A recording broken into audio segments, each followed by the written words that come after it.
เพียงคุณรู้วิธีให้คนรับได้เท่าไหร่คนให้จะได้มากกว่าการให้แต่ละครั้งคือโอกาสที่จะเปลี่ยนชีวิตคุณเมื่อคุณเลือกที่จะเป็นผู้ให้ที่ประสบความสำเร็จคุณจะได้สิ่งที่ล้ำค่าในระยะยาวไม่ว่าจะเป็นมิตรภาพการเงินและการได้รับการสนับสนุนกับคนรอบข้างคุณต้องตัดสินใจว่าจะเดินในแสงสว่างแห่งความเอื้อเฟื้อเผื่อแผ่หรืออยู่ในเงามืดแห่งความเห็นแก่ตัว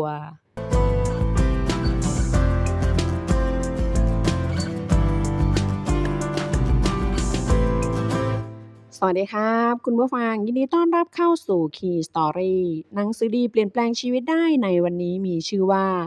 Give and Take พลังแห่งการให้และรับเขียนโดยอดัมแกลนต์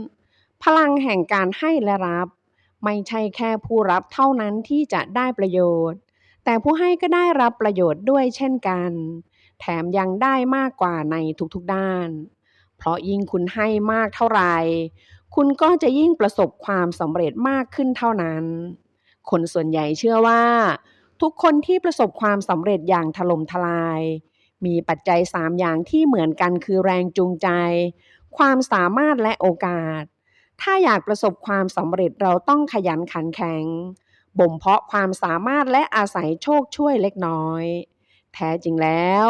มันยังมีปัจจัยที่4ซึ่งมีความสำคัญแต่มักถูกมองข้ามนั่นก็คือวิธีปฏิสัมพันธ์กับผู้อื่นในการปฏิสัมพันธ์กับผู้อื่นทุกครั้งคุณต้องเป็นคนตัดสินใจเลือกว่าจะตักตวงผลประโยชน์ให้ตัวเองหรือจะหยิบยื่นผลประโยชน์ให้คนอื่นการให้การรับและการแลกเปลี่ยนคือรูปแบบพื้นฐานของการปฏิสัมพันธ์ทางสังคมทุกคนในสังคมก็ล้วนเป็นทั้งผู้ให้ผู้รับและผู้แลกเปลี่ยนอับราฮัมลินคอล์นผู้ให้ที่ประสบความสำเร็จอย่างยิ่งใหญ่ของสหรัฐอเมริกาเขาให้ความเป็นธรรมกับผู้อื่นตอนเป็นทนาย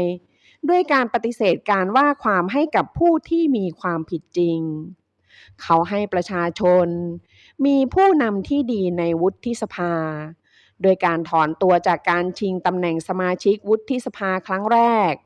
เพื่อช่วยให้ลิแมนทรัมบูคว้าเก้าอี้ไปครองแทนที่จะเป็นแมตต์เทสันผู้ไม่โปร่งใสและฉ้อโกงลินคอล์นคือผู้ที่ทำประโยชน์เพื่อส่วนรวมอย่างแท้จริงผู้เชี่ยวชาญด้านประวัติศาสตร์รัฐศาสตร์และจิตวิทยาต่างก็ระบุว่าลินคอล์นเป็นผู้ให้อย่างเห็นได้ชัดต่อให้พบกับความลำบากมากแค่ไหนเขาก็จะทำทุกวิถีทางเพื่อช่วยเหลือผู้อื่นเมื่อได้ดำรงตำแหน่งประธานาธิบดีเขาก็มุ่งมั่นที่จะให้ความสำคัญกับผลประโยชน์ของประเทศชาติมากกว่าความต้องการของตัวเองการเป็นผู้ให้ของเขาส่งผลให้เขากลายเป็นมหาบุรุษผู้เลิกทาสและประกาศหลักการระบบประชาธิปไตยใหม่อย่างสมบูรณ์การเป็นผู้ให้ของเขาส่งผลให้เขาได้เป็นผู้นำที่ยิ่งใหญ่และมีชื่อเสียงในประวัติศาสตร์ของสหรัฐอเมริกาอับราฮัมลินคอล์นชายบนธนบัตร$5ประธานาธิบดีสหรัฐคนที่16เจ้าของวลีรัฐบาลของประชาชนโดยประชาชนและเพื่อประชาชนผู้ให้จะให้ความสำคัญกับทีมเวิร์กการพึ่งพาคนอื่นคือแหล่งกำเนิดความเข้มแข็งมันคือวิธีใช้ทักษะของหลายๆคนให้เป็นประโยชน์เพื่อทำสิ่งที่ยิ่งใหญ่การให้ความสำคัญกับการพึ่งพาอาศัยกันมีอิทธิพลอย่างมากผู้ให้จะตระหนักได้ว่าการช่วยเหลือคนในทีมได้อย่างเต็มที่จะทำให้ทุกคนทำงานได้ดีขึ้นการให้ความสำคัญกับทีมก่อนตัวเองคือปัจจัยสำคัญที่จะช่วยให้ประสบความสำเร็จเมื่อผู้ให้สนใจประโยชน์ของกลุ่มมากกว่าตัวเองคนอื่นจะรับรู้ได้ว่าเป้าหมายหลักคือการทำประโยชน์เพื่อส่วนรวมโดยเหตุนี้จึงทำให้ได้รับความนับถือจากเพื่อนร่วมงานยูจีนคิมและเทเรซากลอมนักวิจัยจากมหาวิทยาลัยมินนิโซตาค้นพบว่าคนที่มีความสามารถสูงมักทำให้คนอื่นรู้สึกอิจฉาจึงมีความเสี่ยงที่จะถูกเกลียด ถูกคว่ำบาตรและถูกหาเรื่องแต่ผู้ให้จะไม่ถูกเป็นเป้าโจมตีเพราะเป็นคนที่คอยให้ความช่วยเหลือคนในกลุ่มการอาสาทำงานที่คนอื่นไม่อยากทำโดยการแสดงความสามารถของตัวเองออกมาย่อมไม่ทำให้คนอื่นรู้สึกอิจฉาตาร้อนการช่วยเหลือคนอื่นด้วยการแสดงความสามารถของตัวเองออกมาจะทำให้เพื่อนร่วมงานเชื่อมั่นในความสามารถและมองว่าไม่ได้ทำเพื่อประโยชน์ของตัวเองผู้ให้จะแบ่งปันความดีความชอบให้กับคนอื่นเสมอพวกเขาจะเชื่อว่าความสำเร็จมีมากพอสำหรับทุกคนและพวกเขาก็จะก้าวหน้าไปพร้อมกับคนอื่นๆในทีมด้วยผู้ให้จะเชื่อว่าความมานะอดทนคือโอกาสในการฝึกฝนให้เก่งขึ้นเชื่อว่าทุกคนมีศักยภาพในการทำงานจึงให้โอกาสกับทุกคนแต่หากมีใครที่เข็นไม่ขึ้นจริงๆผู้ให้ก็พร้อมจะปล่อยวางผู้ให้จะใช้การสื่อสารที่อ่อนน้อมและเน้นประโยชน์ของผู้ร่วมสนทนามันเป็นการสื่อสารแบบเปิดรับที่ไม่อยู่เหนือผู้อื่นจึงทำให้เข้าถึงได้ง่ายเพราะไม่ข่มผู้อื่นตัวอย่างการสื่อสารที่อ่อนน้อม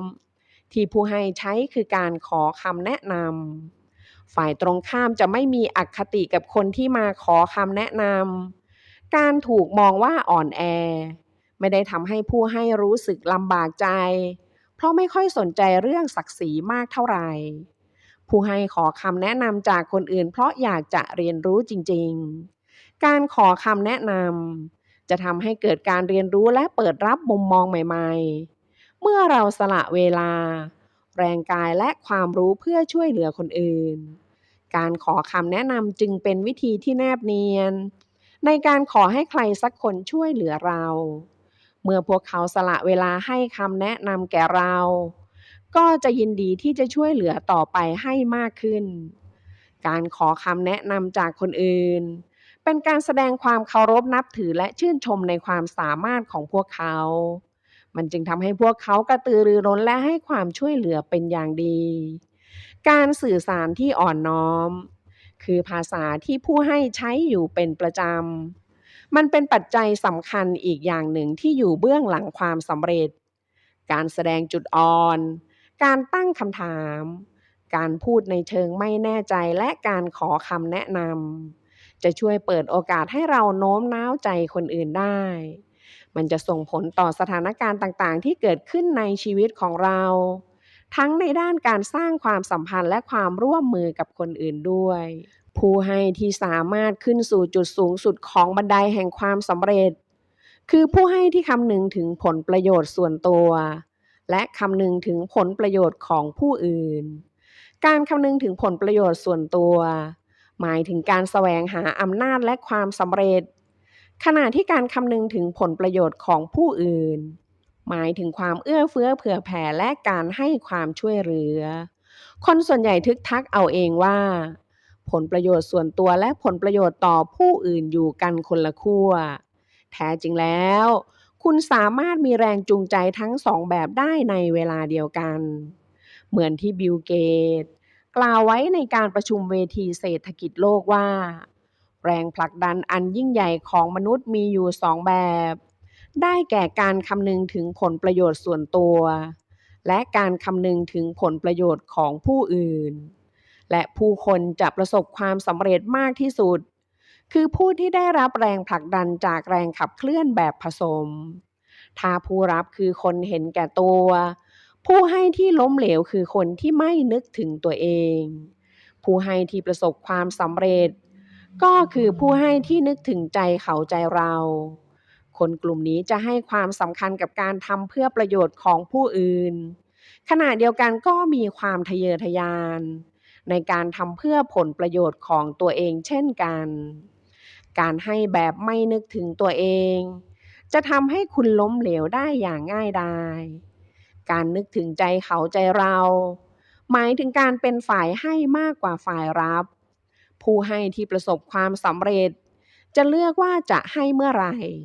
ให้ที่ไหนให้อย่างไรและให้ใครแทนที่จะมองผลประโยชน์ส่วนตัว และผลประโยชน์ของผู้อื่นเป็นขั้วตรงข้ามกัน ผู้ให้จะนำทั้งสองอย่างมาผสมผสานกันเพื่อให้ตัวเองได้ช่วยเหลือคนอื่นและประสบความสำเร็จไปพร้อมกัน ผู้ให้ที่มีแนวโน้มจะอยู่ในจุดต่ำสุดของบันไดแห่งความสำเร็จ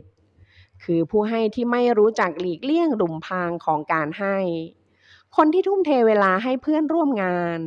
หรือคนในเครือข่ายความสัมพันธ์มากเกินไปจะส่งผลเสียต่อพลังงานของตัวเองผู้ให้ที่ยกความดีความชอบให้คนอื่นมากเกินไปผู้ให้ที่ใช้การสื่อสารที่อ่อนน้อมมากเกินไปจะกลายเป็นคนหัวอ่อนและถูกเอาเปรียบได้อย่างง่ายดายการสละเวลาให้กับทุกคนที่มาขอความช่วยเหลือไม่ว่าจะเป็นใครก็ตามจะทำให้ไม่มีเวลาทำในสิ่งที่ตัวเองต้องการท้ายที่สุดแล้วจะลงเอยด้วยการไปอยู่ในจุดต่ำที่สุดของบันไดแห่งความสำเร็จผู้ให้ที่ไม่นึกถึงตัวเองจะทำผิดพลาดด้วยการไว้ใจคนอื่นตลอดเวลาส่วนผู้ให้ที่นึกถึงใจเขาใจเราจะเริ่มต้นด้วยความไว้ใจแต่ก็พร้อมจะปรับเปลี่ยนพฤติกรรมของตัวเองเพื่อรับมือกับคนที่แสดงออกถึงการเป็นผู้รับผ่านการกระทำการนึกถึงใจเขาใจเราหมายถึงการใส่ใจผลประโยชน์ของตัวเองพร้อมกับเฝ้าระวังคนอื่นด้วยแม้ภรรยาของลินคอล์นจะบอกว่าทรัมบูเป็นคนทรยศแต่ลินคอล์นไม่โทษอีกฝ่ายเขากลับแสดงความศรัทธาในตัวของทรัมบูโดยกล่าวว่าความพยายามใดๆก็ตามที่จะสร้างความบาดหมางระหว่างคุณกับผมเป็นเพียงสายลมพัดผ่านถึงผมจะไม่รู้สึกเคลือบแคลงสงสัยในตัวคุณแต่ผมก็ยังต้องต่อสู้กับข่าวลือที่ลอยมาเข้าหูอยู่ตลอดเวลาการแสดงทักษะของผู้ให้ในแบบเฉพาะตัวของลินคอล์นทำให้เขาได้รับความสำเร็จอย่างยิ่งใหญ่เพราะคนที่ได้รับโอกาสจากเขาจะกลายมาเป็นผู้สนับสนุนให้เขาได้รับความสำเร็จที่ยิ่งใหญ่ขึ้นจงให้แล้วคุณจะได้รับจงฝึกเป็นผู้ให้ความช่วยเหลือ5นาทีคุณควรเต็มใจช่วยเหลือใครก็ตามที่จะทำให้คุณเสียเวลาไม่เกิน5นาทีอดัม ริปกินคือคนที่จุดประกายให้เกิดพฤติกรรมตอบแทนที่ทรงพลังเขาพุ่งเป้าไปที่การเพิ่มคุณค่าแทนที่จะเป็นการแลกเปลี่ยนคุณค่าการให้ของเขาเป็นไปตามกฎอันเรียบง่ายซึ่งก็คือการช่วยเหลือ5นาทีการยอมเสียสละเล็กๆน้อยๆเพื่อให้คนอื่นได้ประโยชน์เมื่อริปกินให้ความช่วยเหลือคนอื่นเพียง5นาทีเขาไม่ได้ช่วยเหลือคนอื่นเพื่อหวังผลตอบแทนเป้าหมายของเขาคือปลูกฝังคุณค่าของการให้โดยไม่มีการแลกเปลี่ยนผลประโยชน์ริปกินอยากให้ใครก็ตามที่เขาช่วยเหลือเป็นฝ่ายให้ความช่วยเหลือแก่ผู้อื่นด้วยถ้าผู้คนได้ประโยชน์จากคำแนะนำของเขาเขาก็อยากให้คนเหล่านั้นช่วยเหลือผู้อื่นต่อเขาอยากให้ทุกคนส่งต่อความช่วยเหลือกันเป็นทอดๆการให้อย่างเสมอต้นเสมอปลายของริปกินสร้างความเปลี่ยนแปลงต่อผู้คนมันทำให้การให้เป็นพฤติกรรมที่แพร่ระบาดจากคนหนึ่งไปสู่อีกคนหนึ่งได้ในปี 2012 เจ้าหน้าที่สรรหาบุคลากรของ LinkedIn ชื่อสเตฟานีเธอถูกขอให้ระบุรายชื่อคน3คนที่มีอิทธิพลต่อหน้าที่การงานของเธอมากที่สุดอดัม ริปกินคือหนึ่งในนั้นเขาถึงกับตกตะลึงเมื่อได้รู้เรื่องนี้เพราะทั้งคู่เคยเจอกันแค่ครั้งเดียวเมื่อหลายเดือนก่อนตอนนั้นสเตฟานีกำลังหางานทำและได้รู้จักกับริปกินผ่านทางเพื่อนของเพื่อนเขาให้คำแนะนำเธอผ่านข้อความทางโทรศัพท์มือถือและช่วยเธอหางานได้สำเร็จเธอจึงส่งอีเมลหาเขาเพื่อแสดงความขอบคุณและเสนอที่จะทำบางอย่างเป็นการตอบแทนสเตฟานีไม่ได้เสนอตัวช่วยเหลือเฉพาะอดัม ริปกินเท่านั้นเธอยังเข้าร่วมการประชุมของกลุ่ม106ไมล์ของอดัม ริปกินด้วยเธอช่วยริปกินให้คำแนะนำแก่บรรดาผู้ประกอบการแห่งซิลิคอนวัลเลย์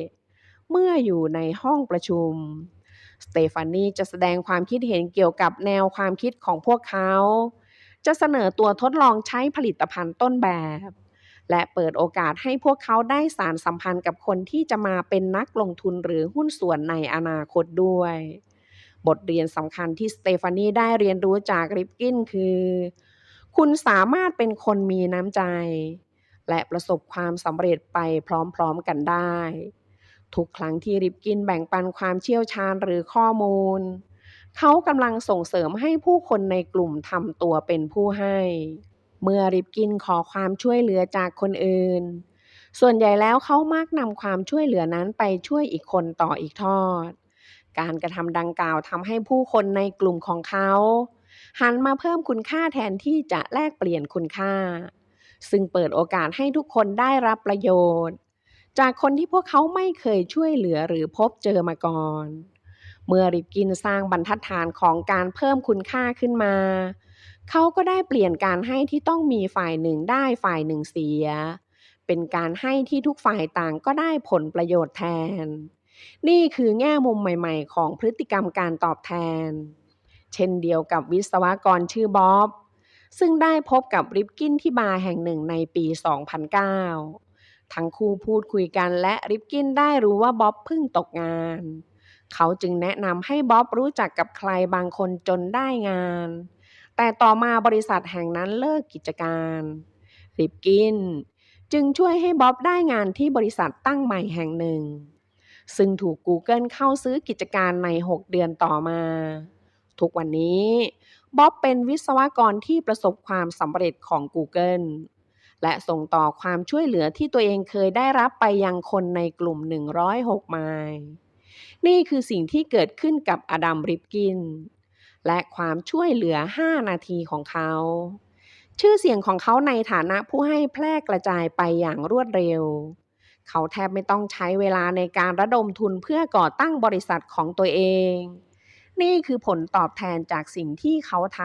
ำ ความเชื่อมโยงระหว่างความสำเร็จส่วนตัวและส่วนรวม ปรากฏให้เห็นในเรื่องราวของผู้ให้ที่ประสบความสำเร็จทุกคน ผู้ประกอบการอย่างอดัม ริปกิน สร้างเครือข่ายความสัมพันธ์ของตัวเองขึ้นมา ด้วยการพยายามช่วยเหลือทุกคนที่พบเจอ ก่อนจะก่อตั้งบริษัทที่ประสบความสำเร็จ และช่วยเหลือให้เพื่อนร่วมงานหลายพันคนมีงานทำ อดัม ริปกิน สามารถสร้างธุรกิจที่ทำผลงานได้อย่างน่าทึ่งด้วยการเป็นผู้ให้ การให้คือความสุข เราทุกคนให้ได้โดยไม่จำกัด แต่จะต้องตั้งอยู่บนพื้นฐานของศีลธรรม ให้ในสิ่งที่เป็นประโยชน์ และทำให้ผู้อื่นได้ประโยชน์ การให้ไม่จำเป็นต้องมีทรัพย์สินเงินทองมากมาย เพียงแค่มีเจตนาที่ดีและบริสุทธิ์ใจ จงให้ด้วยความปรารถนาดี ให้ในสิ่งที่ดี ให้ในสิ่งที่สามารถให้ได้ ให้โดยที่เราสบายใจที่จะให้อภัยและให้โอกาส การให้ที่ปราศจากเงื่อนไข ให้โดยไม่หวังผลตอบแทน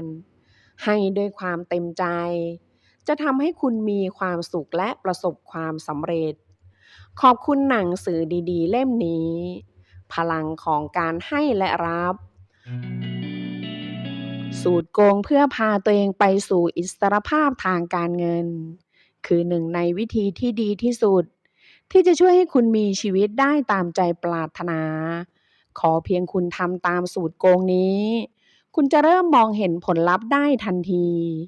บางคนอาจมองว่าผลลัพธ์นั้นเล็กน้อย แต่สิ่งเล็กน้อยที่คุณทำในวันนี้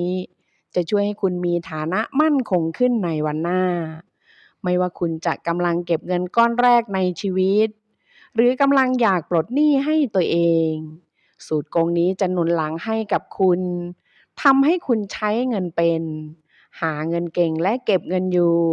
ทำให้คุณสร้างความมั่งคั่งในทุกย่างก้าวของชีวิตคุณได้ หนังสือดีเปลี่ยนแปลงชีวิตได้ในวันนี้มีชื่อว่า Money Hack สูตรโกงของคนหาเงินเก่ง เขียนโดยลิซ่า โลแวน หนังสือเล่มนี้มีข้อมูลจำเป็นในทุกๆเรื่อง มันจะสอนให้คุณเปลี่ยนแปลงตัวเองเพียงเล็กน้อย พื่อให้คุณเก็บเงินอยู่โดยไม่รู้ตัวสอนให้คุณเลิกใช้เงินเกินตัวและสอนให้คุณเลือกแผนชำระหนี้ที่ดีที่สุดเพื่อปลดปล่อยตัวเองจากหนี้หนังสือเล่มนี้มีสูตรโกงให้ได้เรียนรู้ทั้งหมด6บทสูตรโกงบทที่1เลิกใช้จ่ายแบบไร้สติกี่ครั้งกี่หนแล้วที่คุณตั้งตารอให้ถึงวันเงินเดือนออกแล้วได้แต่สงสัยว่าเงินของคุณหายไปไหนหมดซึ่งคุณน่าจะไม่รู้ตัวด้วยซ้ำว่าใช้เงินไปกับอะไรบ้างสุดท้ายการใช้จ่ายเล็กๆน้อยๆที่คุณไม่รู้ตัวนี่แหละที่กลืนกินเงินในบัญชีของคุณไปจนหมดมันเป็นเรื่องยากที่คุณจะป้องกันไม่ให้ตัวเองติดกับดักการใช้เงินถ้าคุณยังไม่รู้ด้วยซ้ำว่ามันคืออะไรดังนั้นคุณต้องรู้ก่อนว่าปกติแล้วคุณมีพฤติกรรมการใช้เงินอย่างไรด้วยการย้อนดูรายการใช้เงินผ่านบัตรเครดิตและทบทวนการใช้ชีวิตในแต่ละวันแล้วคุณจะรู้ว่าตัวเองใช้จ่ายไปกับอะไรบ้างเมื่อรู้แล้วก็ต้องวางแผนจัดกระเป๋าทางการเงินใหม่ในแต่ละเดือนโดยเริ่มต้นจากเรื่องที่สามารถทำได้ไม่กดดันและไม่ทรมานตัวเองจนเกินไปแทนที่คุณจะไล่ทุกการใช้จ่ายออกมายาวเหยียดให้คุณแบ่งเงินเดือนใส่กระเป๋าแค่3ใบคือกระเป๋าสำหรับค่าใช้จ่ายที่จำเป็น 50% กระเป๋าสำหรับเงินออม 20% และกระเป๋าสำหรับค่าใช้จ่ายอื่นๆ 30%กระเป๋าใบแรกให้คุณกันเงิน 50% ไว้สำหรับรายจ่ายที่จำเป็นตั้งแต่ค่าเช่าบ้านหรือค่าผ่อนบ้านค่าเดินทางค่าของกินของใช้และอื่นๆซึ่งเป็นรายจ่ายประจำทุกเดือนที่จำเป็นต่อการดำรงชีวิตกระเป๋าใบที่2คือเงินที่คุณใส่ไว้ในบัญชีเงินฝากไม่ว่าจะเป็นการออมเงินระยะสั้นหรือสะสมไว้ใช้ตอนเกษียณนอกจากนี้ยังรวมถึงเงินที่คุณใช้ชำระหนี้ทุกรูปแบบด้วยซึ่งรวมกันแล้วต้องไม่เกิน 20% กระเป๋าใบสุดท้ายคือเงินที่ใช้ไปกับเรื่องที่ไม่ใช่รายจ่ายประจำเงินส่วนนี้เป็นเงินที่คุณสามารถลดหรือตัดออกได้เพื่อจะได้นำไปใส่เพิ่มในกระเป๋าใบที่2ของคุณเพื่อที่คุณจะได้มีเงินออมมากขึ้นและปลดหนี้ได้เร็วขึ้นคุณสามารถเลิกใช้จ่ายอย่างไร้สติได้ด้วยการเปลี่ยนรายการสั่งซื้อเป็นรายการรอซื้อเวลาที่คุณอยากซื้ออะไรบางอย่างให้หยุดรอสัก10นาทีเมื่อผ่าน10นาทีไปแล้วถ้าคุณยังอยากซื้อมันอยู่และของนั้นราคาไม่ถึง300ก็ให้ซื้อได้เลยแต่ถ้ารอครบ10นาทีแล้วคุณยังตัดสินใจไม่ได้และของนั้นราคามากกว่า300ก็ไม่ต้องซื้อมันแล้วการทำแบบนี้จะช่วยให้สมองของคุณมีเวลาข่มความตื่นเต้นตอนอยากซื้อช่วยยับยั้งการใช้จ่ายอย่างไร้สติให้คุณได้แม้การใช้จ่ายผ่านบัตรจะทำให้ชีวิตคุณง่ายขึ้นแต่ทุกครั้งที่คุณจ่ายผ่านบัตรคุณมักไม่รู้สึกว่าได้จ่ายเงินซื้ออะไรไม่เหมือนการใช้เงินสดเพราะการใช้เงินสดมันจับต้องได้มันทำให้คุณรู้สึกถึงผลกระทบจากการใช้จ่ายทันทีหากคุณไม่อยากใช้จ่ายอย่างไร้สติลองหันมาใช้จ่ายทุกอย่างเป็นเงินสดดูสัก1เดือนแล้วคุณจะประหลาดใจที่ได้เห็นการใช้จ่ายเงินของคุณเปลี่ยนไปหากคุณมีความจำเป็นต้องรูดบัตรเพื่อใช้จ่ายจริงๆให้ใช้สูตรโกงจ้างตัวเองให้ใช้เงินก่อนซื้อของผ่านบัตรทุกครั้งคุณต้องตรวจสอบดูเงินในบัญชีอย่างจริงจังว่ามีเงินพอที่จะซื้อมันและมีเงินพอที่จะโอนเงินจำนวนเท่ากันเข้าบัญชีเงินออมหรือไม่การทำแบบนี้มันจะทำให้คุณได้คิดยิ่งของที่คุณอยากซื้อมีราคาสูงมันจะยิ่งทำให้คุณคิดหนักเพราะมันอาจทำให้คุณมีเงินในบัญชีเหลือไม่พอใช้ถึงสิ้นเดือนมันจะเป็นสัญญาณบอกว่าคุณไม่ควรจ่ายเงินซื้ออะไรหนักๆในตอนนี้เมื่อมองในแง่ดีการโอนเงินเข้าบัญชีเงินออมทุกครั้งที่ใช้จ่ายนอกเหนือจากแผนที่วางเอาไว้ยอดเงินเก็บสะสมของคุณก็จะเพิ่มขึ้นอย่างรวดเร็วเป็นทวีคูณสูตรโกงบทที่2ออมเงินอย่างหลักแหลมหากคุณอยากเพิ่มเงินออมให้ลองพยายามออมเงินเพิ่มจากเดิมอีกสัก10%ก การออมเงินเพิ่มอีก 10% จะช่วยสร้างกันชนทางการเงินในช่วงเวลาอันสั้นให้คุณได้ หากยังไม่สามารถเพิ่มเงินออมได้ถึง 10%คุณสามารถเก็บเงิน100บาทไว้เป็นเงินออมก่อนได้ อย่าเพิ่งคิดว่าเงินจำนวนน้อยนิดไม่อาจสร้างความเปลี่ยนแปลงได้ เพราะสิ่งสำคัญคือการเพิ่มโอกาสในการออมเงินของคุณให้มากขึ้น การออมเงินมีหลากหลายช่องทางให้คุณเลือก การเปิดบัญชีตลาดเงินก็อาจเป็นทางเลือกที่น่าพอใจ บัญชีตลาดเงิน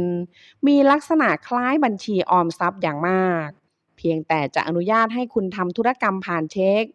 และบัตรเดบิตได้ไม่กี่ครั้งในแต่ละเดือน บางธนาคารอาจกำหนดเงินฝากขั้นต่ำเพื่อเปิดบัญชีไว้หลายหมื่นบาท ซึ่งคุณอาจต้องรักษายอดเงินจำนวนหนึ่งเอาไว้ในบัญชีตลอดเวลา แต่ผลตอบแทนที่ได้รับคืออัตราดอกเบี้ยที่สูงกว่าบัญชีออมทรัพย์อื่นๆ แม้ว่าเงินของคุณจะเพิ่มขึ้นเพียงเล็กน้อย แต่ก็นับเป็นเงินที่เพิ่มพูนมากขึ้นเรื่อยๆ การออมง่ายๆอีกแบบคือการออมเงินแบบกลุ่ม ซึ่งเป็นทางเลือกยอดฮิตที่ได้พิสูจน์ให้เห็นถึงพลังของการรวมกลุ่มออมเงินเพื่อเป้าหมายเดียวกัน ถ้าอยากออมเงินด้วยวิธีนี้ คุณต้องมีเป้าหมายในการออมที่เหมือนกัน กับกลุ่มเพื่อนที่อยากออมเงินในจำนวนเท่าๆกัน และต้องมีคนที่พร้อมบริหารจัดการเงินของกลุ่มด้วย ตัวอย่างการออมเงินแบบกลุ่มเพื่อนคือ การรวมกลุ่มเพื่อนที่ต้องการออมเงินเหมือนกัน10คนโดยที่ทุกคนมีเป้าหมายเดียวกันคือ ต้องการออมเงินให้ได้คนละ 10,000 บาทภายใน10เดือน แต่ละคนต้องส่งมอบเงิน 1,000 บาทให้คนที่บริหารจัดการเงินของกลุ่มทุกวันที่1ของเดือน เมื่อคนที่บริหารจัดการเงินของกลุ่มรวบรวมเงินได้ครบแล้ว ก็จะมอบให้คนที่ได้เงินออมคนแรกตามลำดับที่ตกลงกันไว้ ซึ่งลำดับการออมเงินลำดับ1ถึง10ขึ้นอยู่กับกฎและข้อตกลงร่วมกันของกลุ่ม ทำแบบนี้หมุนเวียนผลัดเปลี่ยนกันไปเรื่อยๆจนครบทุกคน การออมเงินแบบกลุ่มนี้ให้เริ่มต้นจากเป้าหมายเล็กๆก่อนจำนวนเงินจะได้ไม่สูงมาก จากนั้นค่อยเพิ่มจำนวนเงินออมมากขึ้นเรื่อยๆ สูตรโกงบทที่3เปลี่ยนตัวเองเป็นคนปลอดหนี้ ปัจจุบันนี้คุณสามารถตรวจเครดิตบูโรแบบสรุปได้ฟรี หรือยอมเสียค่าธรรมเนียมนิดหน่อย เพื่อขอรับรายงานข้อมูลเครดิตได้ง่ายๆ ผ่านทางเว็บไซต์หรือแอปพลิเคชันของทางธนาคาร แค่คุณเตรียมบัตรประชาชน และตอบคำถามเพื่อยืนยันตัวตน ก็สามารถเข้าถึงข้อมูลเครดิตของตัวเองได้แล้ว รายงานแบบสรุปนี้จะแสดงข้อมูลรายการบัญชีสินเชื่อในช่วง3ปีที่ผ่านมา พร้อมประวัติการชำระเงิน รายงานข้อมูลเครดิต ถือเป็นพื้นฐานสุขภาพทางการเงินของคุณ ดังนั้นจงหมั่นตรวจสอบมันเป็นประจำ เหมือนอย่างที่คุณทำเวลาตรวจสุขภาพร่างกาย คุณสามารถยื่นขอตรวจสอบข้อมูลเครดิตของตัวเองได้เรื่อยๆ เพื่อให้มั่นใจว่าตัวเองมีเครดิตการเงินที่เป็นปกติ เมื่อรู้จักหนี้ของตัวเองแล้ว ขั้นตอนแรกของการปลดหนี้คือ เช็คยอดหนี้ทั้งหมดรวมถึงอัตราดอกเบี้ย โดยการล็อกอินเข้าไปในบัญชีบัตรเครดิต หรือดูจากใบแจ้งยอดที่ส่งมาครั้งล่าสุด อย่าชำระเงินล่าช้า เพราะคุณอาจโดนเรียกเก็บดอกเบี้ยรายปีสูงกว่าอัตราดอกเบี้ยปกติ การไม่ยอมชำระหนี้แม้แต่ยอดขั้นต่ำให้ตรงเวลา จะทำให้คุณโดนค่าปรับ ดังนั้นอย่าปล่อยให้ตัวเองชำระเงินล่าช้าเด็ดขาด เพราะราคาที่ต้องจ่ายนั้นมันสูงเกินไป หากคุณมีประวัติการชำระเงินตรงต่อเวลาอยู่เสมอ ลองโทรหาผู้ออกบัตรเพื่อขอลดอัตราดอกเบี้ยรายปี ถ้าหากอัตราดอกเบี้ยของคุณอยู่ระหว่าง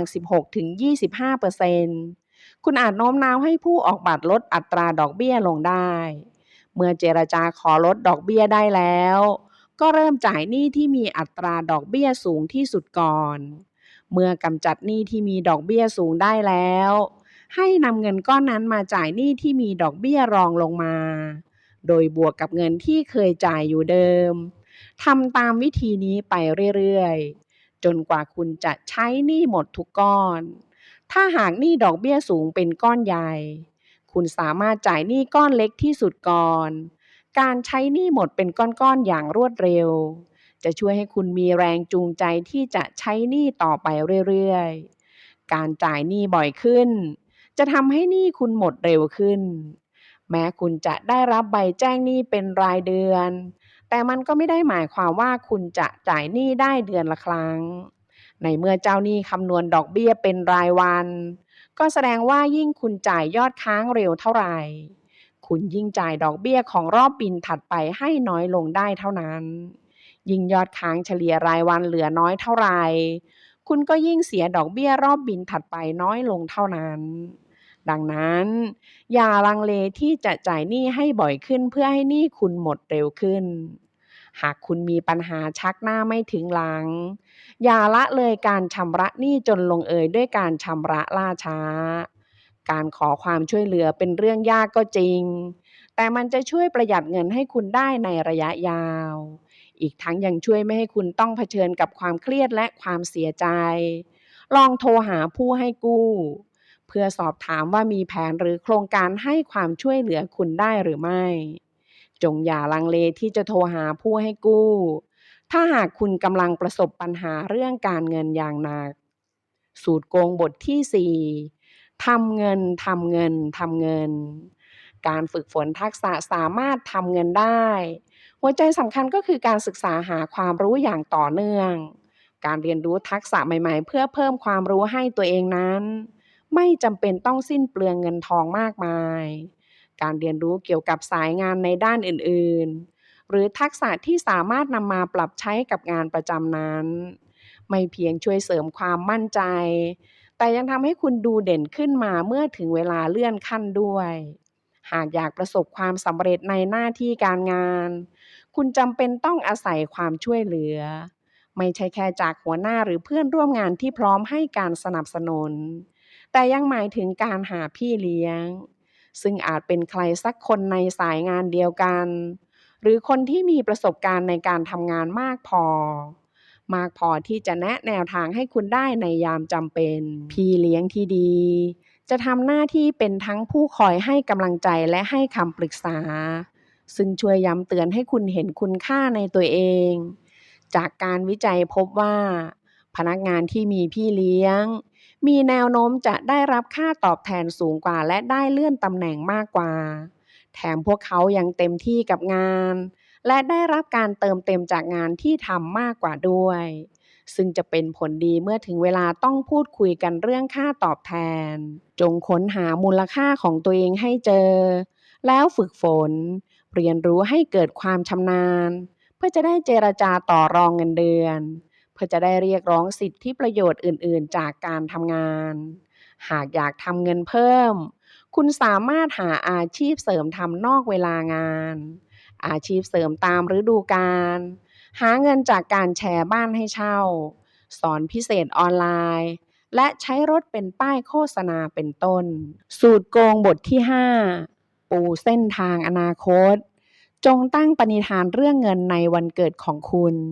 ผู้คนมักชอบตั้งเป้าหมายใหม่ให้ชีวิตในวันที่1มกราคมแต่เมื่อเป็นเรื่องของเงินวันปีใหม่อาจไม่ใช่โอกาสเหมาะที่จะตั้งปณิธานกับตัวเองเพราะมันเป็นช่วงที่เพิ่งผ่านวันหยุดยาวจึงน่าจะเป็นช่วงที่กระเป๋ากำลังแห้งอยู่แทนที่คุณจะตั้งปณิธานเรื่องเงินในวันปีใหม่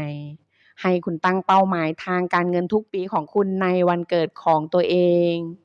คุณรู้หรือไม่ว่าต้องใช้เวลานานแค่ไหนกว่าเงินลงทุนหรือเงินฝากของคุณจะเพิ่มขึ้นเป็นเท่าตัวสมการง่ายๆนี้จะช่วยบอกให้รู้ว่าคุณนำเงินไปไว้ในที่ที่ควรอยู่แล้วหรือยังสมการนี้มีชื่อว่ากฎเลข72คุณแค่ต้องหารเลข72ด้วยอัตราดอกเบี้ยเงินฝากประจำหรืออัตราผลตอบแทนที่คาดว่าจะได้รับจากการลงทุนหากบัญชีเงินฝากของคุณให้อัตราดอกเบี้ยอยู่ที่ 1% นั่นเท่ากับว่ากว่าเงินทุนของคุณจะเพิ่มขึ้นเป็นเท่าตัวก็ต้องใช้เวลาถึง72ปีถ้าอัตราดอกเบี้ยของคุณอยู่ที่ 2%ก็ต้องใช้เวลา36ปีสำหรับกองทุนรวมดัชนีที่ให้อัตราผลตอบแทน 10%ก็ต้องใช้เวลากว่า7ปีเงินถึงจะเพิ่มเป็นทวีคูณ จงใช้กฎเลข72เป็นเครื่องมือเตือนใจไม่ให้คุณเก็บเงินเอาไว้ในบัญชีเฉยๆเพราะคุณสามารถนำเงินไปลงทุนให้ได้ผลตอบแทนที่มากกว่าได้กองทุนตลาดเงินนับเป็นตัวเลือกที่ได้รับความไว้วางใจจากบรรดานักลงทุนที่รับความเสี่ยงได้ไม่มากเพราะมีกองทุนประเภทนี้เพียงไม่กี่กองทุนเท่านั้นที่มีมูลค่าหุ้นเคยตกลงไปต่ำกว่าราคาที่ควรจะเป็นเนื่องจากเป็นกองทุนที่เกิดขึ้นครั้งแรกในช่วงทศวรรษที่1970อัตราเติบโตของกองทุนรวมตลาดเงินนั้นแทบจะเท่ากับบัญชีออมทรัพย์ที่ให้ผลตอบแทนสูงต่างกันก็เพียงกองทุนจะให้เงินปันผลกับคุณเมื่อคุณซื้อหน่วยลงทุนจากกองทุนรวมตลาดเงินก็เท่ากับคุณปล่อยเงินกู้ระยะสั้นให้กับองค์กรที่เป็นเจ้าของกองทุนนั้นๆและเมื่อบริษัทหรือรัฐบาลคืนเงินให้คุณก็จะได้รับดอกเบี้ยในรูปแบบของเงินปันผลซึ่งสามารถถอนออกมาเป็นเงินสดหรือจะนำกลับไปลงทุนเพิ่มเติมก็ได้กองทุนรวมตลาดเงินมีเป้าหมายที่เรียบง่ายคือการตรึงราคาหน่วยลงทุนเอาไว้ให้อยู่ในระดับที่ควรจะเป็นโดยทั่วไปมักใช้เงินลงทุนขั้นต่ำมากกว่าเงินเปิดบัญชีเงินฝากแต่คุณจะถอนเงินออกมาเมื่อไหร่ก็ได้ที่ต้องการแม้การลงทุนประเภทนี้จะไม่ได้รับความคุ้มครองเหมือนเงินฝากในธนาคารแต่เนื่องจากมีความเสี่ยงต่ำมากจึงเป็นไปได้ยากที่คุณจะขาดทุนหนักข้อด้อยของกองทุนรวมตลาดเงินคือมักจะปรับตัวไม่ทันอัตราเงินเฟ้อถ้าพักเงินไว้นานเกินไปอาจสูญเสียมูลค่าเงินได้สูตรโกงบทที่6อย่าให้ใครพลากเงินของคุณไปหนึ่งในวิธีที่ง่ายที่สุดเพื่อช่วยให้เงินปลอดภัยคือตั้งการแจ้งเตือนสำหรับทุกกิจกรรมที่เกิดขึ้นในบัญชีของคุณตัวอย่างเช่นแจ้งเตือนยอดเงินคงเหลือแจ้งเตือนยอดการซื้อสินค้าแจ้งเตือนการฉ้อโกงการแจ้งเตือนด้วยข้อความเหล่านี้มีประโยชน์เพราะหากบัญชีของคุณมีการเคลื่อนไหวผิดปกติมันจะเตือนคุณทำให้คุณรู้ได้ทันทีเพื่อให้ปลอดภัยมากยิ่งขึ้นคุณควรตั้งรหัสผ่านให้ยากเข้าไว้โดยรหัสผ่านของคุณควรมีลักษณะไม่เหมือนใครตั้งให้ยาวและซับซ้อนเข้าไว้ถ้าบัญชีไหนมีระบบยืนยันตัวตน2ขั้นตอนคุณก็ควรตั้งระบบนี้ไว้ด้วยอย่าแจกจ่ายรหัสของคุณกับคนอื่นจงปกป้องรหัสพินของคุณรหัสพินที่คุณใช้เข้าบัญชีธนาคารหรือกดเงินจากตู้ ATM จากนักต้มตุ๋นที่รู้วิธีฉกฉวยข้อมูลของคุณเมื่อคุณเปิดบัญชีใหม่ที่เกี่ยวกับการเงินของคุณไม่ว่าจะเป็นประกันชีวิตหรือบัญชีเพื่อเป้าหมายอื่นๆคุณต้องใส่ชื่อผู้รับประโยชน์ลงในบัญชีของคุณการใส่ชื่อผู้รับประโยชน์ไม่ได้หมายความว่าคนคนนั้นจะเข้าถึงบัญชีคุณได้ตอนที่คุณยังมีชีวิตอยู่แต่เขาจะเป็นคนที่จัดการกับบัญชีของคุณตอนที่คุณจากไปแล้วคุณควรเก็บเอกสารสำคัญและข้อมูลทางการเงินเอาไว้ในตำแหน่งสำคัญของบ้านเพื่อให้ง่ายสำหรับคนที่คุณรักที่ต้องเข้ามาจัดการแบบไม่คาดคิดการจัดเก็บเอกสารสำคัญไม่ได้มีประโยชน์แต่ตอนที่คุณเสียชีวิตแบบกระทันหันแต่มันยังมีประโยชน์มากถ้าคุณป่วยและต้องการความช่วยเหลือในการจัดการด้านการเงินดังนั้นจงสร้างแฟ้มสำหรับเหตุฉุกเฉินเพื่อเก็บเอกสารของคุณเอาไว้ไม่ว่าจะเป็นข้อมูลเกี่ยวกับกรมธรรม์ประกันภัยรายการค่าใช้จ่ายประจำกำหนดชำระและบัญชีที่ใช้ชำระรายการบัญชีทางการเงินและเป้าหมายของแต่ละบัญชีรายการรหัสผ่านเพื่อเข้าถึงบัญชีออนไลน์หรือรหัสผ่านเข้าสู่ตัวจัดการรหัสผ่านของคุณทางออนไลน์พินัยกรรมและแนวทางการจัดงานศพหรือบริการอื่นๆเอกสารเหล่านี้ควรเข้าถึงได้ง่ายและควรมีคนที่ไว้ใจมากกว่า1คนที่รู้วิธีเข้าถึงเมื่อจัดการทุกอย่างเรียบร้อยแล้วควรตรวจสอบความถูกต้องของข้อมูลปีละครั้งเพื่อให้ข้อมูลทันสมัยอยู่เสมอสูตรโกงจากหนังสือเล่มนี้มีทั้งหมด280ข้อหากคุณอยากเรียนรู้ให้ครบทุกข้อ สามารถสั่งซื้อหนังสือได้โดยคลิกที่ลิงก์ใต้คลิปนี้สูตรโกงขนาดกระทัดรัดทั้ง280ข้อนี้จะช่วยทำให้คุณใช้เงินเป็นหาเงินเก่งและเก็บเงินอยู่เป็นหนังสือที่อ่านเข้าใจง่ายและนำไปใช้ได้จริงขอบคุณหนังสือดีๆเล่มนี้สูตรโกงของคนเก่งเงินหนังสือดีเปลี่ยนแปลงชีวิตได้ในวันนี้มีชื่อว่าคิดใหญ่ไม่คิดเล็กเขียนโดยเดวิดเจชวอตความสำเร็จนั้นไม่ได้ถูกกำหนดโดยขนาดของสมองแต่ถูกกำหนดโดยขนาดของความคิดไม่ว่าจะเป็นขนาดของบัญชีเงินในธนาคารขนาดของความสุขและขนาดของความพึงพอใจโดยทั่วไปของคุณล้วนถูกกำหนดโดยขนาดของความคิดของคุณความมหัศจรรย์ของความคิดใหญ่จากหนังสือเล่มนี้มาจากบรรพชนที่ได้รับความสำเร็จสูงสุดมาจากจิตใจที่คิดดีและคิดใหญ่ที่สุดอย่างเช่นศาสดาเดวิดผู้ซึ่งเขียนบอกไว้ว่าคนที่คิดอะไรอยู่ในใจเขาจะเป็นอย่างนั้นอย่างเช่นอีเมอร์สันผู้ซึ่งพูดว่าผู้ยิ่งใหญ่คือคนซึ่งมองเห็นว่าความคิดเป็นสิ่งที่ครองโลกการที่คุณเข้ามาฟังคลิปนี้เป็นสิ่งที่แสดงว่าคุณสนใจในความสำเร็จที่ยิ่งใหญ่ขึ้นคุณต้องการที่จะทำความปรารถนาของคุณให้เป็นจริงคุณต้องการที่จะมีมาตรฐานความเป็นอยู่ที่สูงขึ้นคุณต้องการให้ชีวิตนี้ให้สิ่งดีๆทั้งหมดแก่คุณและครอบครัวตามที่ควรจะได้รับการสนใจในความสำเร็จเป็นคุณสมบัติมหัศจรรย์ที่คุณมี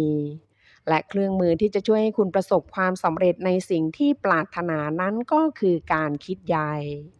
เพราะการคิดใหญ่จะทำให้คุณมีชีวิตที่ใหญ่ขึ้นคุณจะมีชีวิตที่ใหญ่ในด้านความสุข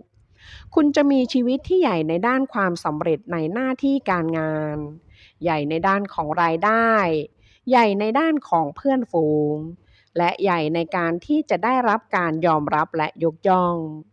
ก้าวแรกที่จะนำคุณไปสู่ความสำเร็จซึ่งเป็นพื้นฐานที่คุณจะหลีกเลี่ยงไม่ได้คือคุณต้องเชื่อในตัวเองคุณต้องเชื่อว่าคุณทำได้หลัก3ประการ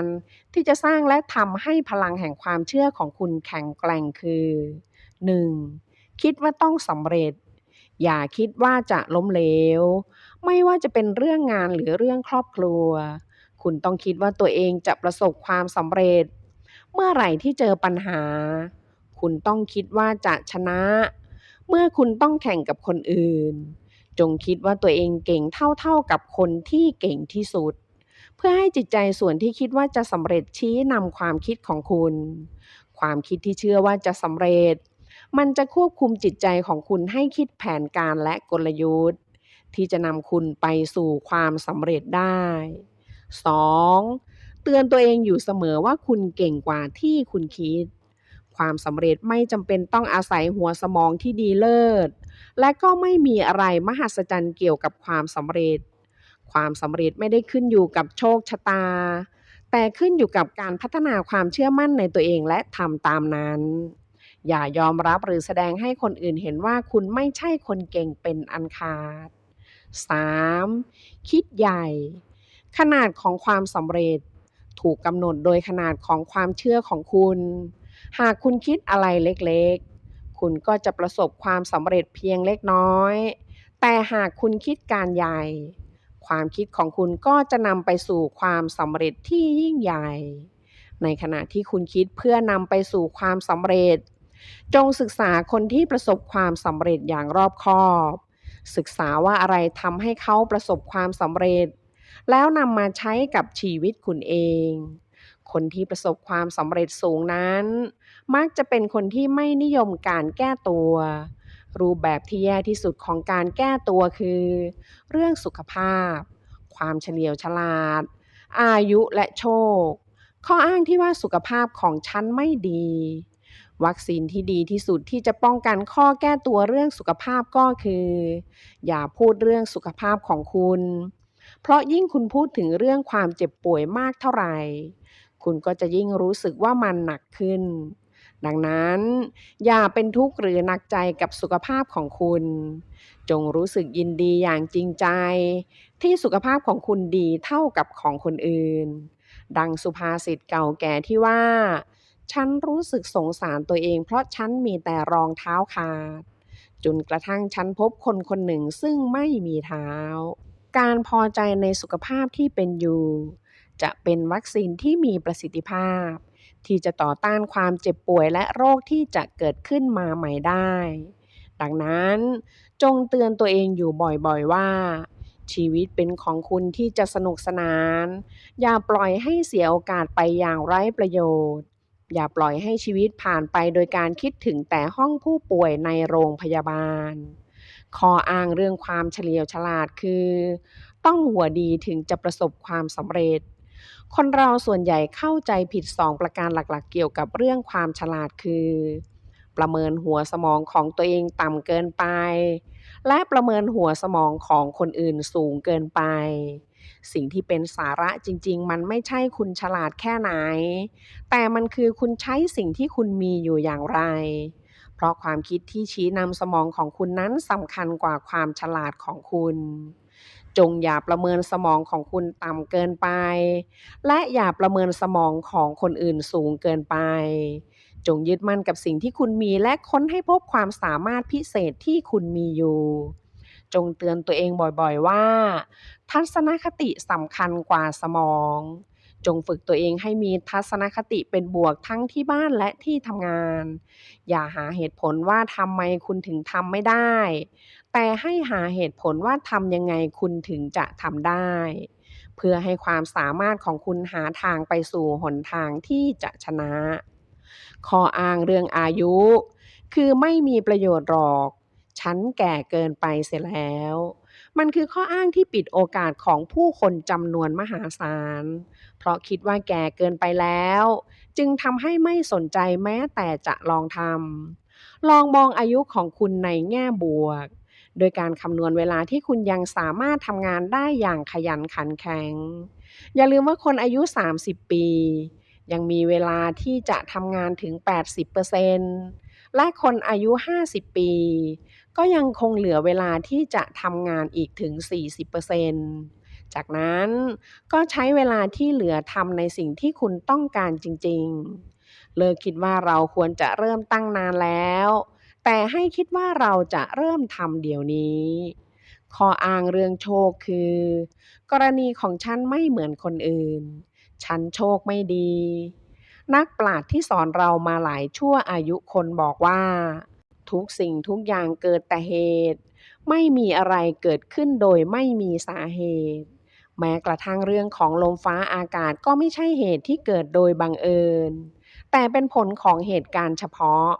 เช่นเดียวกับชีวิตของคนเราที่ไม่ได้ขึ้นอยู่กับโชคชะตาอะไรทั้งสิ้นหากคุณลองพิจารณาดูคุณจะเห็นว่าโชคดีของคนอื่นไม่ใช่เรื่องของดวงแต่เป็นเรื่องของการเตรียมการวางแผนและความคิดที่มุ่งสู่ความสำเร็จซึ่งเป็นเรื่องที่มาก่อนโชคลาภอย่าคิดให้เปลืองสมองและอย่าฝันถึงวิธีประสบความสำเร็จโดยไม่ต้องทำอะไรเลยเพราะความสำเร็จมาจากการกระทำและการเรียนรู้อย่างลึกซึ้งถึงหลักการต่างๆที่ทำให้เกิดความสำเร็จดังนั้นจงพัฒนาคุณสมบัติต่างๆในตัวเองเพื่อทำให้คุณประสบความสำเร็จเมื่อคุณกำจัดข้ออ้างออกไปจากชีวิตได้แล้ว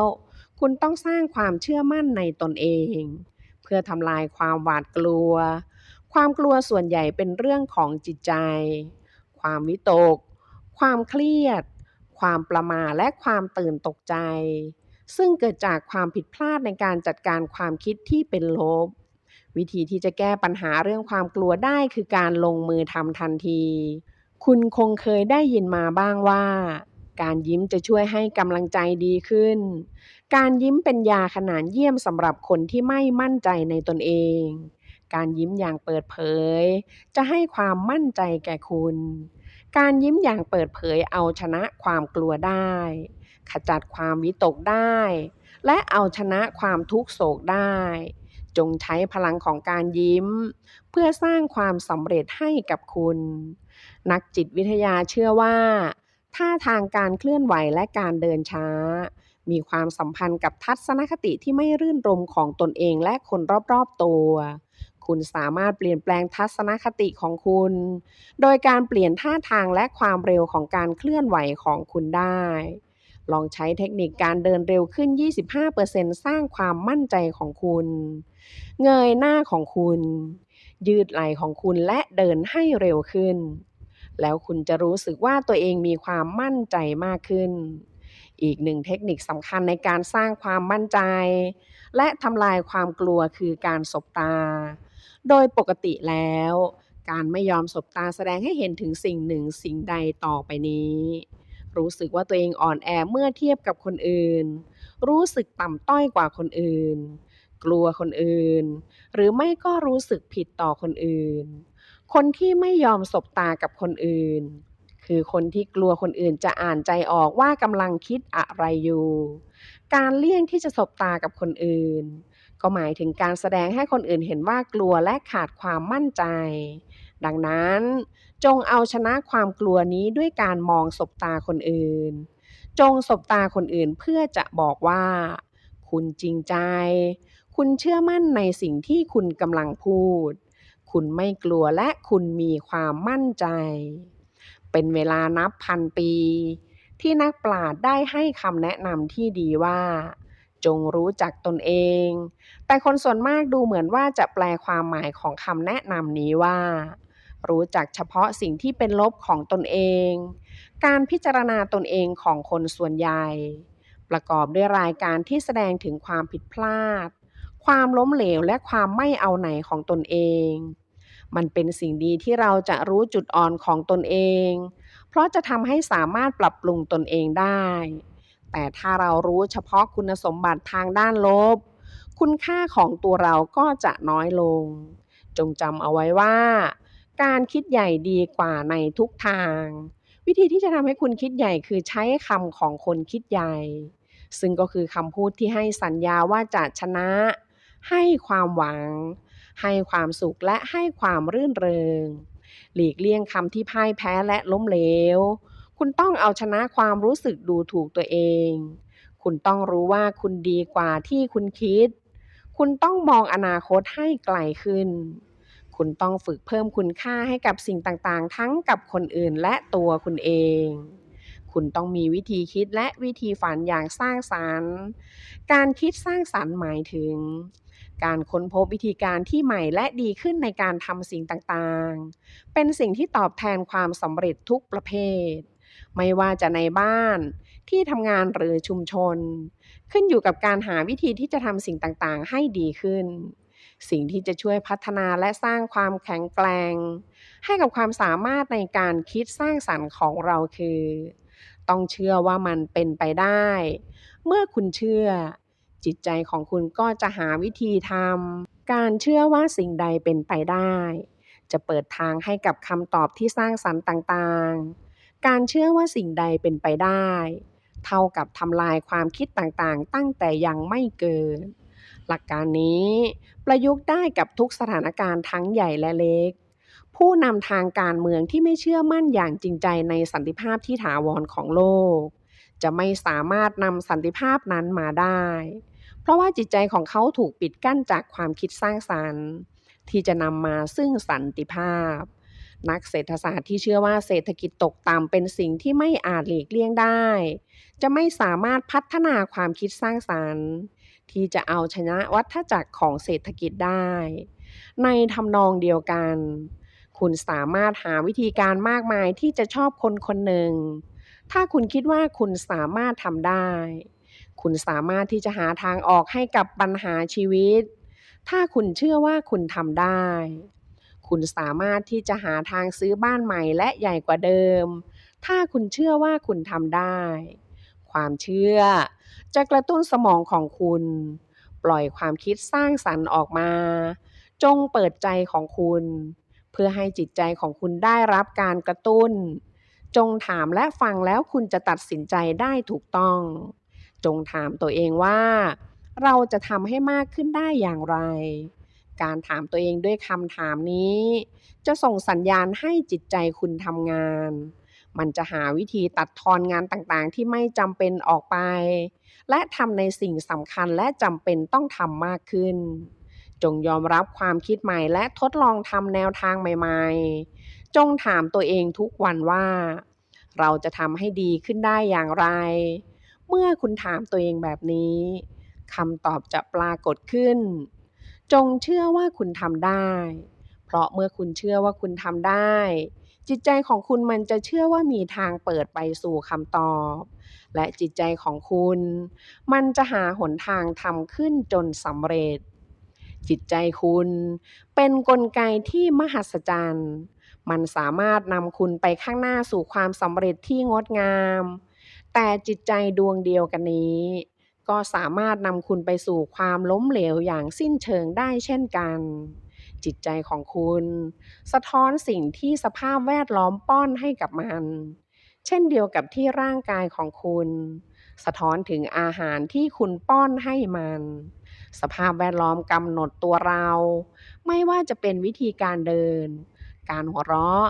การถือถ้วยกาแฟความชอบในดนตรีหนังสือกีฬา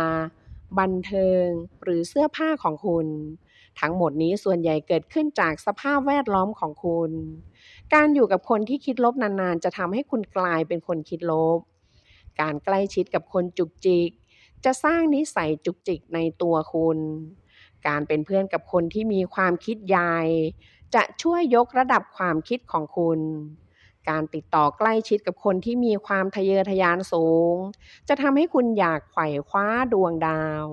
ผู้เชี่ยวชาญเห็นพ้องต้องกันว่าบุคคลที่คุณเป็นอยู่ทุกวันนี้เช่นบุคลิกของคุณความทะเยอทะยานและสถานะปัจจุบันของชีวิตคุณนั้นส่วนมากเป็นผลของสภาพแวดล้อมทางด้านจิตวิทยาของคุณในอดีตผู้เชี่ยวชาญยังเห็นพ้องต้องกันอีกว่าบุคลิกที่คุณจะเป็นในอีก1ปี5ปี10ปีและ20ปีจากนี้ขึ้นอยู่กับสภาพแวดล้อมในอนาคตของคุณแทบทั้งหมดคุณจะเปลี่ยนไปแน่นอนตามเดือนและปีที่ผ่านไปดังนั้นจงระวังสภาพแวดล้อมของคุณให้ดีจงใช้สภาพแวดล้อมให้นำคุณไปสู่ความสำเร็จทุกๆขั้นตอนความสำเร็จของมนุษย์ทุกๆสิ่งประดิษฐ์คิดค้นของเราไม่ว่าจะใหญ่หรือเล็กทุกๆความสำเร็จทางด้านธุรกิจล้วนแล้วแต่ถูกจินตนาการก่อนที่จะกลายเป็นความจริงดาวเทียมที่หมุนอยู่รอบโลกนั้นไม่ได้เกิดขึ้นเพราะการค้นพบโดยบังเอิญแต่เป็นเพราะนักวิทยาศาสตร์ตั้งเป้าหมายในการพิชิตอวกาศเป้าหมายก็คือวัตถุประสงค์ซึ่งเป็นความตั้งใจอย่างหนึ่งเป้าหมายนั้นเป็นมากกว่าความฝันเพราะเป็นความฝันที่ได้รับการปฏิบัติเป้าหมายนั้นเป็นมากกว่าความเพ้อฝันประเภทฉันอยากเป็นแต่เป้าหมายเป็นสิ่งที่แน่ชัดที่จะบอกว่านี่คือสิ่งที่ฉันจะทำให้สำเร็จเป้าหมายเป็นสิ่งจำเป็นต่อความสำเร็จเช่นเดียวกับอากาศที่จำเป็นต่อชีวิตไม่มีใครพบความสำเร็จโดยปราศจากเป้าหมายเช่นเดียวกับที่ไม่มีใครอยู่ได้โดยปราศจากอากาศหายใจดังนั้นจงกำหนดให้ชัดเจนว่าคุณต้องการไปทางไหนเพราะชีวิตของคุณเป็นสิ่งสำคัญเกินกว่าที่จะปล่อยให้เป็นไปตามดวงจงตั้งเป้าหมายเพื่อให้ได้รับพลังงานและเพลิดเพลินในการใช้ชีวิตเพื่อให้เป้าหมายต่างๆของคุณได้รับการปฏิบัติจนสำเร็จแม้จะมีสิ่งมหัศจรรย์อยู่ในการคิดใหญ่แต่มันก็ง่ายมากที่จะลืมเมื่อคุณสะดุดต่อที่ใหญ่โตจึงน่าเป็นห่วงว่าความคิดของคุณจะหดรีบและเล็กลงความแตกต่างระหว่างคนสำเร็จและล้มเหลวจะพบได้ในทัศนคติของความพ่ายแพ้ต่ออุปสรรคต่อไปนี้เป็นป้ายบอกทาง5ป้ายที่จะช่วยเปลี่ยนความพ่ายแพ้ของคุณให้กลายเป็นชัยชนะ 1. ศึกษาความพ่ายแพ้เพื่อที่จะปูทางไปสู่ความสำเร็จเมื่อคุณแพ้ควรเรียนรู้เพื่อเอาชัยชนะในครั้งต่อไป 2. มีความกล้าหาญที่จะวิจารณ์ตนเองค้นให้พบความผิดพลาดและจุดอ่อนของตัวเองจากนั้นก็ทำการปรับปรุงแก้ไขและพัฒนาเพื่อให้เกิดความสำเร็จ 3. หยุดโทษโชคชะตาเพราะการโทษโชคชะตาไม่ทำให้ใครประสบความสำเร็จได้ 4. ผสมผสานความมุมานะกับการทดลอง คุณต้องมุมานะทดลองวิธีการใหม่ๆเพื่อให้บรรลุความสำเร็จที่วางเอาไว้ 5. จงจำเอาไว้ว่ามีด้านดีในทุกสถานการณ์ แค่คุณต้องค้นหามันให้เจอแล้วนำมาปรับใช้เพื่อให้บรรลุความสำเร็จ ขอบคุณหนังสือดีๆเล่มนี้ คิดใหญ่ไม่คิดเล็ก การขายคือกุญแจสำคัญที่ช่วยให้เราได้สิ่งที่ต้องการ เพราะในโลกใบนี้ทุกคนล้วนเกี่ยวข้องกับการขาย มหาเศรษฐีทุกคนเป็นมหาเศรษฐีได้ก็ด้วยการขาย ในการดำรงชีวิต คนเราทุกคนก็ล้วนเป็นนักขาย เราขายความคิดเห็นระหว่างกันตลอดเวลา เพื่อให้บุคคลอื่นยอมรับ เราขายความรู้สึกนึกคิดของเราให้กับผู้คนที่เราติดต่อสัมพันธ์ด้วย เราขายแผนงานของเราเพื่อให้งานประสบความสำเร็จ นอกจากนั้น การขายยังมีความสำคัญต่อบุคคลในส่วนที่เป็นผู้ประกอบอาชีพ ไม่ว่าจะประกอบธุรกิจอะไร ก็ต้องขายสินค้าหรือบริการอย่างใดอย่างหนึ่งทั้งนั้น การขายจึงมีความสำคัญต่อทุกคนในชีวิตประจำวัน หนังสือเล่มนี้ไม่ได้ถ่ายทอดวิธีการขายสินค้าให้คุณเท่านั้น แต่มันยังถ่ายทอดวิธีคิดเพื่อเปลี่ยนชะตาชีวิตของคุณด้วย หนังสือดีเปลี่ยนแปลงชีวิตได้ในวันนี้มีชื่อว่าขาย100คนซื้อ99คน เขียนโดยอากิระ คากะตะ วิธีคิดเป็นตัวกำหนดชะตาชีวิตของพนักงานขาย มีเรื่องเล่าว่าพนักงานขายรองเท้ามาถึงแอฟริกา เห็นคนท้องถิ่นเดินไปไหนมาไหนโดยไม่ใส่รองเท้า พนักงานขายคนหนึ่งกล่าวขึ้นว่ามาผิดที่แล้วไง แบบนี้ขายไม่ออกแน่ แต่พนักงานขายอีกคนกล่าวว่าโอกาสมาถึงแล้ว จะขายให้หมดทุกคนเลย ชีวิตคนเราเป็นเรื่องน่าสนใจ แม้จะอยู่ในสถานที่เดียวกัน คนหนึ่งขายได้ แต่อีกคนกลับขายไม่ได้ คนหนึ่งประสบความสำเร็จ แต่อีกคนกลับล้มเหลว สิ่งที่เป็นหลักสำคัญในการกำหนดชะตาชีวิต อยู่ที่วิธีคิดของคนคนนั้น งานขายนั้นไม่ได้เป็นงานที่ไปไล่ถามคนแบบไร้วิธีการ แต่ก็ไม่ใช่งานโฆษณาชวนเชื่อเหมือนหลอกให้อีกฝ่ายติดกับ แต่งานขายเป็นการขายความสุข และพนักงานขายคือผู้ที่นำความสุขไปให้ หากคุณเป็นพนักงานขายที่มีความรัก หากคุณเป็นพนักงานขายที่คิดถึงแต่ความสุขของอีกฝ่าย คุณจะได้รับการต้อนรับจากลูกค้า ยิ่งคุณทำให้คนมีความสุขมากขึ้นเท่าไหร่ คุณก็จะยิ่งมีความสุขมากขึ้นเท่านั้น ร้านรวงและธุรกิจต่างๆในโลก ไม่ว่าจะเป็นโรงอาหาร ร้านขายสินค้าสมัยใหม่ โรงพยาบาล โรงแรม สนามบิน ต่างก็ตั้งขึ้นมาเพื่อประโยชน์ต่อผู้อื่น การทำประโยชน์แก่ผู้อื่นนั้น ก็คือการทำในสิ่งที่เป็นผลดีต่อผู้อื่น ในกรณีของพนักงานขาย ถ้าเราแนะนำสินค้าให้ลูกค้า ก็ต้องบอกว่าสินค้านั้นดีต่อลูกค้าอย่างไร ให้ความสะดวกสบาย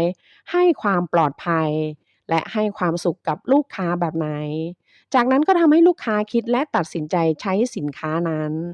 ต่อไปนี้อย่ามัวแต่สนใจว่าจะขายได้หรือเปล่า แต่ให้สนใจว่า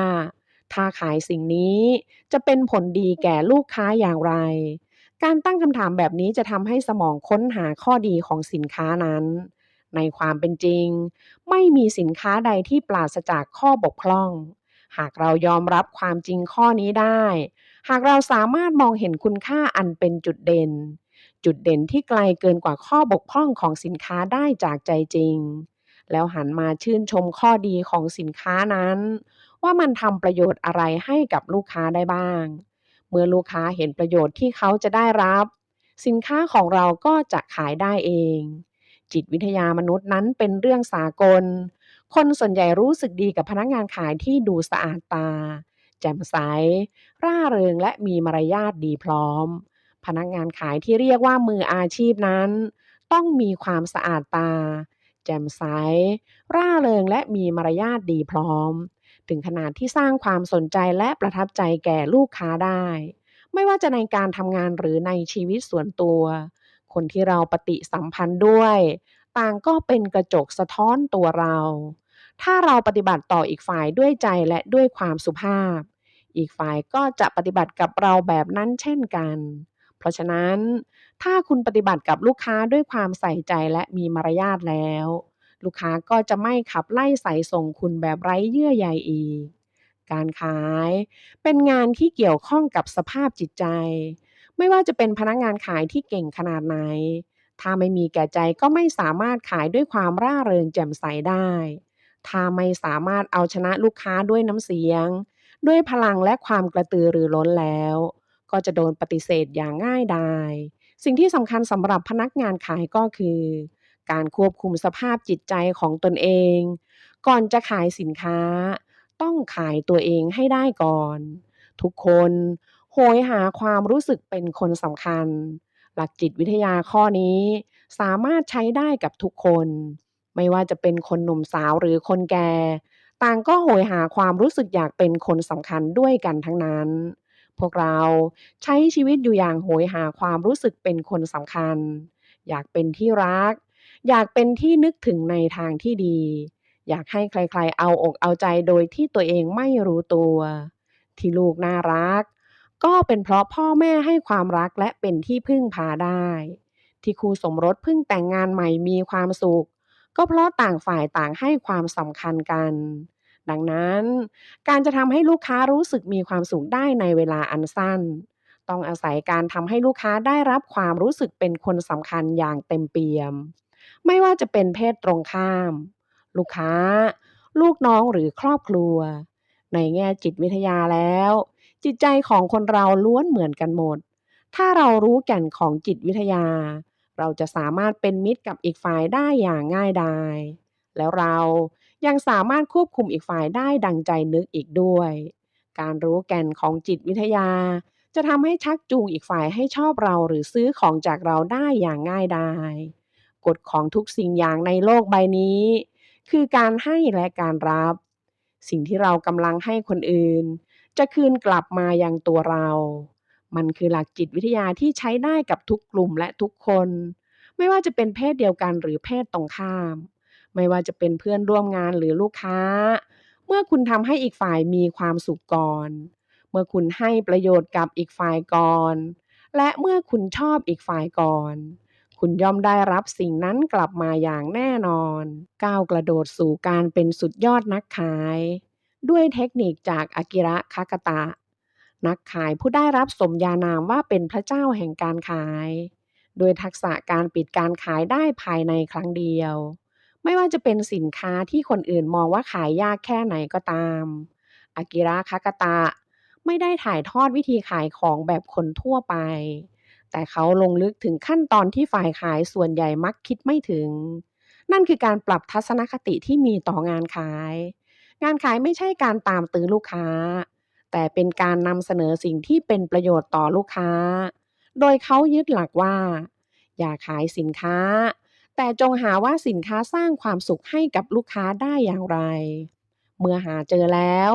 ขายสิ่งนั้นสำหรับอากิระ พนักงานขายคือผู้นำความสุขไปให้ลูกค้า นอกจากนี้ เขายังถ่ายทอดหลักการขายให้กับนักเรียนการตลาดกว่า 30,000 คน เขากล่าวกับนักเรียนของเขาว่า ถ้าจำหลักทั้ง 6 ประการนี้ได้อย่างกลมกลืนเป็นหนึ่งเดียว ไม่ว่าสินค้าจะเป็นอะไรก็ตาม คุณก็สามารถขายได้ทั้งสิ้น หลัก 6 ประการที่อากิระยึดถือมาโดยตลอดคือ 1. หลักปรัชญา เราจะเผชิญกับสิ่งต่างๆด้วยท่าทีอย่างไรนั้น ขึ้นอยู่กับวิธีคิด วิธีคิดที่ว่าคือ คิดอย่างไรจึงจะขายได้ คิดอย่างไรจึงจะตรงกับความเป็นจริง และคิดได้อย่างชาญฉลาดมากขึ้น 2. มารยาท งานที่ต้องพบปะผู้คนนั้น สิ่งสำคัญที่สุดไม่ใช่ความกระตือรือร้น ไม่ใช่สินค้า ไม่ใช่คำพูด สิ่งสำคัญที่สุดคือมารยาท ซึ่งหมายถึงการให้เกียรติ หมายถึงการให้ความเคารพต่อผู้ที่อยู่ต่อหน้าเรา 3. วิธีพูด การขายนั้นเป็นงานพูด คุณต้องรู้ว่าพูดอย่างไรจึงจะทำให้อีกฝ่ายเงี่ยหูฟังทันที พูดอย่างไรจึงจะทำให้อีกฝ่ายไม่มีท่าทีต่อต้าน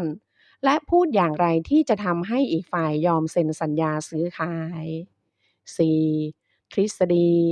คุณต้องรู้ทฤษฎีการขายตั้งแต่การรุกจนถึงการปิดการขาย 5. เทคนิคความจริงใจเพียงอย่างเดียวไม่สามารถทำให้สิ่งต่างๆประสบความสำเร็จได้เราจึงจำเป็นต้องมีเทคนิคหลายๆอย่างเข้ามาเสริมทั้งเทคนิคการรุกเทคนิคการเจาะกำแพงเข้าหาลูกค้าผ่านอินเตอร์โฟนและเทคนิคการโทรศัพท์เป็นต้นเทคนิคที่สำคัญยิ่งกว่าคือเทคนิคปิดการตั้งป้อมปฏิเสธตั้งแต่เริ่มแรกหรือหากลูกค้ามีท่าทีปฏิเสธขึ้นมาก็มีเทคนิคในการทลายการปฏิเสธให้มันลายหายไปในพริบตาได้ 6. เคล็ดลับสุดยอดคือการมีความสามารถเป็นเลิศในด้านใดด้านหนึ่งการเป็นเลิศในด้านหนึ่งคือการก้าวข้ามสามัญสำนึกหรือข้อจำกัดซึ่งสำหรับการขายแล้วหมายถึงเทคนิคการโจมตี100 ครั้งชนะ100 ครั้งเพื่อรับมือกับลูกค้าทุกประเภทนั่นเองทุกอย่างเริ่มต้นจากการตั้งคำถามว่าชีวิตคืออะไรงานคืออะไรความสุขคืออะไร การแต่งงานคืออะไร เพื่อนคืออะไร จนมาถึงการขายคืออะไร ถ้าไม่มีคำตอบในแบบฉบับของตัวเอง หรือรู้เพียงผิวเผิน ชีวิตของคนคนนั้นจะไม่มีการเตรียมการล่วงหน้า เดินไปทางไหนก็อาจชนกำแพงบ้าง ล้มบ้าง เจอทางตันบ้าง มีแต่ปัญหาเต็มไปหมด บ้านของผู้เขียนมีฐานะยากจน เขาเคยรู้สึกว่าตัวเองเป็นคนที่โชคร้ายที่สุดบนโลกใบนี้ แต่ทุกวันนี้เขาสามารถใช้ชีวิตได้อย่างมีความหมาย ทั้งหมดเป็นเพราะความยากจน เขาคิดมาตลอดว่าความยากจนทำให้เขามีความมุ่งมั่นที่จะเอาชนะความยากลำบาก ความยากจนได้เพาะเมล็ดพันธุ์แห่งความใฝ่ฝันที่จะประสบความสำเร็จ ทำให้เขามองเห็นข้อความโดนใจในหนังสือการ์ตูนหรือภาพยนตร์ซึ่งเป็นเหมือนหุบเขาแห่งขุมทรัพย์จนกระทั่งในที่สุดสิ่งที่เป็นตัวจุดประกายไฟในตัวเขาก็คือตอนที่เขาได้อ่านหนังสือศาสตร์ในการอ่านใจคนที่ห้องสมุดการได้ศึกษาวิธีการที่จะทำให้ประสบความสำเร็จรวมทั้งจิตวิทยาอย่างเป็นชิ้นเป็นอันจริงๆทำให้ชีวิตของเขาเปลี่ยนแปลงไปหนังสือเล่มนี้ เปรียบเสมือนคู่มือการทำงานของนักขาย โดยเริ่มจากการปรับทัศนคติที่มีต่องานขาย ซึ่งไม่ใช่การตามตื้อลูกค้า แต่เป็นการนำเสนอสิ่งที่เป็นประโยชน์ให้กับอีกฝ่าย พนักงานขายจึงเป็นเพียงผู้นำความสุขไปให้ลูกค้า แนวคิดดังกล่าวเป็นการสร้างกำลังใจให้กับคนทำงาน ให้มีความเชื่อมั่น มีศักดิ์ศรี ต่างจากการเร่ขายของแบบที่เคยทำตามๆกันมา กรณีศึกษาและมุมมองต่างๆที่เกี่ยวกับการขายจากหนังสือเล่มนี้ จะเป็นการปูรากฐานสู่การเป็นนักขายมืออาชีพให้กับคุณ ขอบคุณหนังสือดีๆเล่มนี้ ขาย100 คนซื้อ99 คนขอให้วันนี้ของคุณเป็นวันที่ดีและมีความสุข ขอให้วันนี้ของคุณเป็นวันที่ดีกว่าเมื่อวาน ขอบคุณที่เข้ามารับฟัง Key Story ถ้าชอบกดไลค์ ถ้าคิดว่าดีและมีประโยชน์กดแชร์ให้คนที่คุณรัก และถ้ารักในการพัฒนาตัวเอง กดติดตามเลยค่ะ